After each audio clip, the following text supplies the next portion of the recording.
ભરૂચમાં વેલેન્ટાઇન ડેના દિવસે એક અનોખી પ્રેમ કહાની સામે આવી છે। દાંડિયા બજાર વિસ્તારના મહેશ મરાઠા અને જ્યોતિનગરની રોશનીએ 4 વર્ષ પહેલા પરિવારની વિરુદ્ધ જઈને પ્રેમ લગ્ન કર્યા હતા। પરિવારનો વિરોધ હોવાથી બંનેએ ઘરેથી ભાગીને લગ્ન કર્યા હતા। જોકે સમય જતાં પરિવારજનોએ તેમના લગ્નને સ્વીકાર્યા હતા। આજે દંપતી 2 બાળકોના માતા પિતા બની ચૂક્યા છે અને સાથે મળીને ગુલાબ અને ફૂલોનો વ્યવસાય કરી રહ્યા છે। વેલેન્ટાઇન ડેના ખાસ દિવસે મહેશે પોતાની પત્ની રોશનીને ગુલાબ આપીને પોતાનો પ્રેમ વ્યક્ત કર્યો હતો।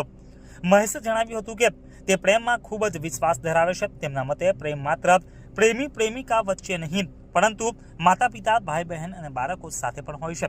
તેમણે કહ્યું કે પ્રેમ લગ્ન કરીને તે ખૂબ જ ખુશ છે અને તેમની પત્ની રોશની દરેક પળે તેમની સાથે રહે છે। રોશની પણ પતિના સુખ દુઃખમાં સાથે રહી પોતાની પત્ની તરીકેની ફરજ નિભાવી રહી છે। આમ વેલેન્ટાઇન ડેના દિવસે આ દંપતીની પ્રેમ કહાની અન્ય પ્રેમીઓ માટે પ્રેરણારૂપ બની રહી છે। મારું નામ મહેશ છે। હું દાંડિયા બજાર વિસ્તારમાં રહું છું અને આજે વેલેન્ટાઇન ડે છે એટલે હું ફ્લાવરનો બિઝનેસ કરું છું। એટલે વેલેન્ટાઇન ડે એવું વસ્તુ છે કે લોકો આપણા માતા પિતાને પ્રેમ કરો, છોકરાઓને પ્રેમ કરો અને આપના વાઈફ છે એમની જોડે ને પછી અત્યારે વેલેન્ટાઇન ડે મતલબમાં સારી વસ્તુ છે। તમે લવ મેરેજ કરેલા, શું કહેશો લવ મેરેજ?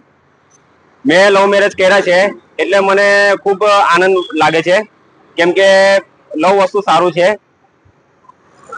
શું તમે તમારી પત્નીને આજે વેલેન્ટાઇન શું ગિફ્ટ આપી, બુકે ફૂલ આપ્યું કે નહીં? આપ્યું ને, મારી વાઈફને હું સવારમાં આપી દીધું છે બુકે, એટલે મને ખૂબ સારું લાગ્યું।